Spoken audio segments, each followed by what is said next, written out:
And good morning, everyone. Great to be here. And I'm going to give you a bit of an overview of the content of 13100. And I will try to stay focused on this one so you can hear me. You already understood that we spent an awful lot of time to align our requirements in creating the 13100. So we took all the standards that was out there already from the OEMs and start comparing. And then we merged everything together into 13100. But we still have some remaining customer unique requirements that we're going to talk a bit about later on. When we started creating 13100, we also had some standards already available. Most of them, except one, is going to be retired. The 13004, AS 13004, is going to be put on hold, and the focus on updating will move to 13100. With this little exercise, we have been able to reduce the customer requirements with 50% and the unique one and move them over to 13100. We also have the reference manuals. Have you seen the reference manuals? Yes, good. Because we really tried to put good information in these manuals. 13 good yellow books to read and discuss. The structure of 13100 is 3 chapters. The Chapter A, which is mainly the requirements that add on requirements to ISO 9001 and AS9100. These are requirements that you've all seen before, most of them. I'm going to show you some that you haven't seen in the old requirements. Then we have Chapter B, that is APQP PPAP, unique requirements, adding on to 9145. And then finally Chapter C, that helps us defining the tools that you need to get to zero defect. That supports Chapter C. Oops, wrong? No? The customer-specific requirements intends to be a little, small, tiny document.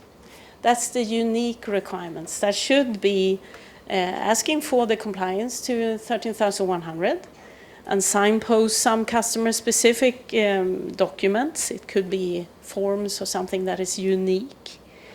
Acceptance criteria, typically CPK values or other things. Other customer-specific requirements, special roles that is needed when we delegate different things. And also, of course, the IT interfaces, because we don't have the same IT systems, all of us. One question that was a challenge early on in deployment of 13100 was, does everything apply to me? And no, everything does not apply to everyone. And it depends on what kind of type of supplier you are and what type of products that you provide. So I'm going to briefly show you a bit what it's all about. You need to understand what type of organization or products that you support to your customer. And then if you're not sure, agree it with your customer. And then identify the requirements so you know how what applies to my organization, and then deploy.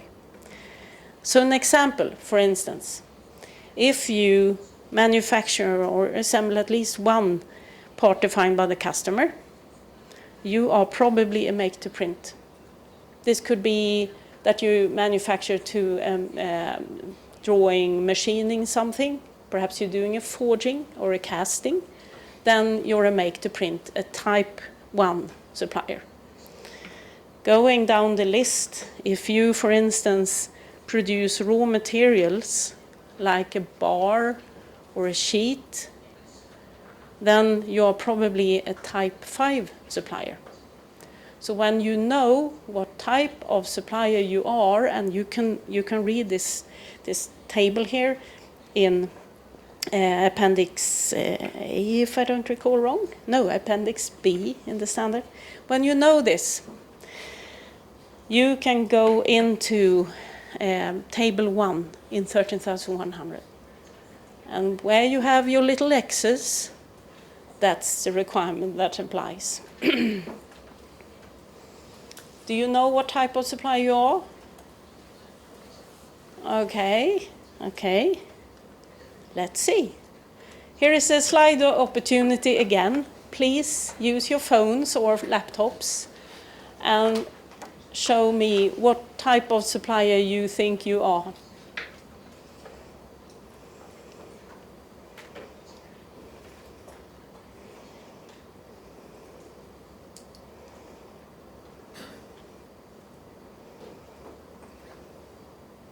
As it's moving along.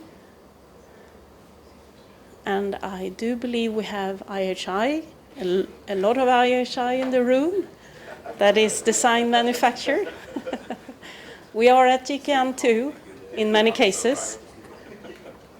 But I also think that IHI is probably also make to print sometimes, and design make sometimes, perhaps. So you need to apply both these requirements. And then we have some special process persons, raw material and distributors. Welcome all of you. So then you realize that you are all in 13,100 applicability, but you apply slightly different requirements. Thank you. So the benefits, we talked about it a lot.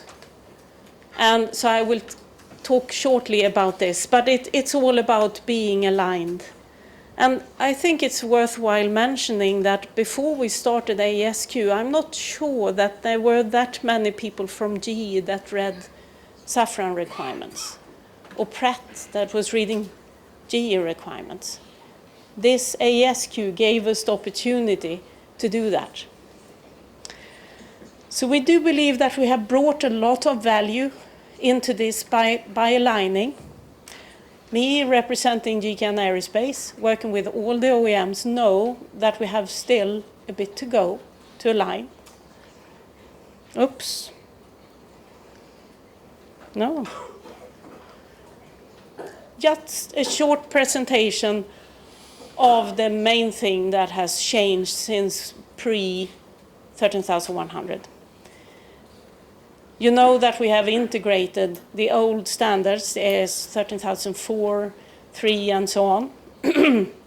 We have referenced a lot of other standards. We want to be the same as many as possible.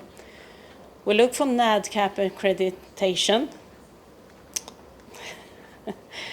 We are really emphasizing human factor. We have set common certification requirements, though I still know that we have a bit to go. We are going to listen to the compliance assessment and what it is and how we hope it will help you. We have defined 4 audit types that Jim is going to tell you more about later on. We also have required auditors with certain competences, so we actually know what we're doing. We are expecting you to take mandatory trainings that Earl is going to tell you more about later on. We expect on-the-job training. Common record retentions is defined, and design FMEA.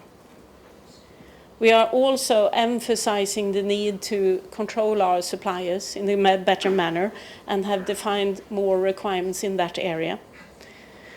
Of course, we expect everyone to work with fraud prevention. Counterfeit goods, that unfortunately is an increasing problem in our business. 8D as a problem-solving tool. And you need to make sure that you're using the right material by using the handheld spectrometry when is required. And we also expect you to read the customer scorecard. That is chapter A. And then we have chapter B and C, talking all about APQP and PPAP. And that is probably the biggest change in AS13100. And it's going to be a journey for all of us. It's only started. We're also going to get the presentation about that more and later on in this session. I talked about the supporting reference manuals. Please read them. They are not in Japanese. No. So sorry for that. We saw the message from IHI, so we understand that you're pushing us here. but they are good. Help us, and you can join and talk about them in different kind of supporting groups, so please do. Finally, we have just started with 13,100, and we have received a lot of good feedback during the first 2 years of its application, or 1.5. And we are working on an update where we have tried to take in as much help and listening to the users as much as possible. The changes are not going to be dramatic in any way, but we want to take care of your comments and make it as clear as it could be. So we are working on this currently, and we expect to broadcast it somewhere during 2024. Oops, again. Do we have a break or do we have a show? No. So thank you very much. I'm proud to announce that we're going to have Usam Khan from Rolls-Royce and Jim Wilson from Pratt. Thank you very much for listening.